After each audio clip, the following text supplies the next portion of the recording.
നമസ്കാരം. ഇന്നത്തെ സിനിമാ വാർത്തകളിലേക്ക്. അഖിൽ സത്യന്റെ സംവിധാനത്തിൽ നിവിൻ പോളി, അജു വർഗീസ് പ്രധാന വേഷങ്ങളിലെത്തിയ ഡിസംബർ 25-ന് ക്രിസ്മസ് റിലീസായി എത്തിയ ഹൊറർ കോമഡി ചിത്രമാണ് സർവമായ. 4 ദിവസം കംപ്ലീറ്റ് ചെയ്യുമ്പോൾ വേൾഡ് വൈഡായി 45 കോടിയാണ് ഇപ്പോൾ വേൾഡ് വൈഡ് ആയിട്ട് കളക്ഷൻ എത്തിയിരിക്കുന്നത്. ഫാമിലി ഓഡിയൻസിന്റെ ഒരു വലിയ സപ്പോർട്ടോടുകൂടി നിവിൻ പോളിയുടെ ഒരു ശക്തമായ തിരിച്ചുവരവ് ചിത്രം കൂടിയാണ് സർവമായ. നിവിൻ പോളി, അജു വർഗീസിന്റെ ഒരു ഫെന്റാസ്റ്റിക് ആയ കോംബോ ഈ ചിത്രത്തിലും നന്നായി വർക്കൗട്ട് ആയിട്ടുണ്ട്. നാളത്തോടുകൂടി വേൾഡ് വൈഡായി 50 കോടി കളക്ട് ചെയ്യുമെന്നാണ് ലേറ്റസ്റ്റ് ആയിട്ടുള്ള റിപ്പോർട്ടുകൾ. ഇന്ന് ഫസ്റ്റ് സൺഡേ ആയിട്ടും 5 കോടിക്ക് മുകളിലാണ് കേരളത്തിൽ നിന്ന് മാത്രം കളക്ട് ചെയ്തിരിക്കുന്നത്.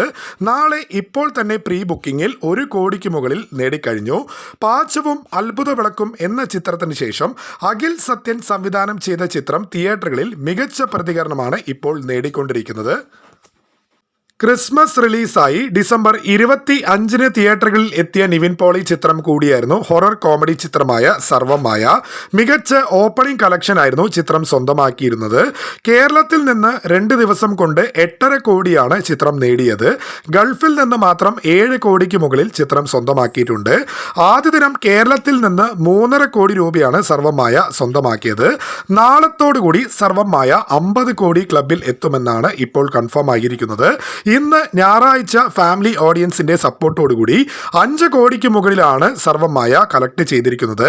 നിവിൻ പോളി, അജു വർഗീസ് എന്ന ഹിറ്റ് കോംബോ ഒന്നിച്ച് 10ാമത്തെ ചിത്രം കൂടിയാണ് സർവമായ. ഹൊറർ കോമഡി ജോണറിൽ എത്തിയ ചിത്രത്തിൽ രഘുനാഥ് പാലേരി, ജനാർദ്ദനൻ, അൽതാഫ് സലീം, പ്രീതി മുകുന്ദൻ, റിയ ഷിബു തുടങ്ങിയവരും ചിത്രത്തിൽ പ്രധാന വേഷങ്ങളിൽ എത്തിയിട്ടുണ്ട്. ഇന്ന് ചിത്രം ഓൾമോസ്റ്റ് ഹൗസ്ഫുൾ ഷോസായി റണ്ണായിരിക്കുന്നു.